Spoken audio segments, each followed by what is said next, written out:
വെറുതെ ഇരുന്നപ്പം randomly I decide to hair cut. Yes, I need hair cut. കാരണം കുറെ നാളായി ഒന്ന് ഹെയറൊക്കെ കട്ട് ചെയ്തിട്ട്. അങ്ങനെ ഞാൻ നമ്മുടെ ട്രിവാൻഡ്രത്തുള്ള ഫെയർ സലൂണിലെത്തി. ഫെയർ സലൂൺ അറിയാത്ത ആരും ഉണ്ടാവില്ല. വന്നപ്പം അത്യാവശ്യം നല്ല ക്രൗഡഡ് ആയിരുന്നു. ആൻഡ് ഓഫ് കോഴ്സ് ഞാൻ അത് പ്രതീക്ഷിച്ച് തന്നെയാണ് വന്നത്. കാരണം ഇവിടുത്തെ ക്രൗഡിങ് നമുക്കറിയാം. അങ്ങനെ ഒരു ഉച്ചയ്ക്ക് ഒരു 2 മണിയൊക്കെ ആയപ്പോഴാണ് ഞാൻ എത്തിയത്. അപ്പൊ എനിക്കറിയാം എന്തായാലും ഇവിടെ നിന്ന് ഇറങ്ങുമ്പോൾ ഒരു 5 o'clock ഒക്കെ ആവും. അമ്മാതിരി വെയിറ്റിംഗ് ആണ് നമ്മൾ ഇവിടെ വന്നു കഴിഞ്ഞാൽ. കാരണം അത്രയും തിരക്കുണ്ട് ഇവിടെ. ഞാൻ ആദ്യം പോയിട്ടൊരു ക്ലീനപ്പ് ഒക്കെ ചെയ്തിട്ട് വന്നു. പിന്നെ ഏകദേശം ഒരു 5 ഒക്കെ തന്നെ ആയി എനിക്ക് ഹെയർ കട്ടൊക്കെ കിട്ടിയപ്പോൾ. അങ്ങനെ ഇത് കട്ട് ചെയ്ത് ചെറുതായി പോയതൊന്നും അല്ല. കാരണം ഞാൻ ഓൾറെഡി പ്ലാൻ ചെയ്താണ് വന്നത്. I want my short hair back.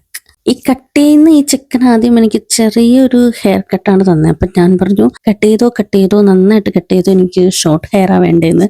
എൻ്റെ ആ സന്തോഷം കണ്ടിട്ട് അവൻ എന്നോട് എടുത്തെടുത്ത് ചോദിച്ചായിരുന്നു, ഷോർട്ട് ഹെയർ അത്ര ഇഷ്ടമാണോ? ഞാൻ പറഞ്ഞു യെസ്. എന്നറിയാവുന്നവർക്കൊക്കെ അറിയാമായിരിക്കും എനിക്ക് ഷോർട്ട് ഹെയറിനോടുള്ള ഒരു ഇഷ്ടം. എനിക്ക് ഷോർട്ട് ഹെയർ ഭയങ്കര ഇഷ്ടമാണ്. അങ്ങനെ കുറച്ച് ക്യാഷൊക്കെ പോയെങ്കിലും പരിപാടി നടന്നു. അപ്പൊ ഇതാണ് ഫൈനൽ ലുക്ക്. നിങ്ങൾക്ക് ഇഷ്ടമായിട്ടുണ്ടെങ്കിൽ കമന്റ് ബിലോ. അപ്പം മുടിയല്ലേ, എന്തായാലും ഇനിയും വളരും. അതുകൊണ്ട് നമ്മൾ ഷോർട്ട് ഹെയർ ആയാലും പേടിക്കണ്ട. പിന്നെ എൻ്റെ മുടിക്ക് കുറച്ച് പ്രശ്നങ്ങളുണ്ട് ഗൈസ്. അപ്പോൾ ഒന്ന് കട്ട് ചെയ്ത് അതിനൊന്ന് കെയർ ചെയ്യണമെന്നുണ്ടായിരുന്നു. അപ്പൊ ഇന്നത്തെ വീഡിയോ ഇത്രയ്ക്കുള്ളൂ. ബൈ.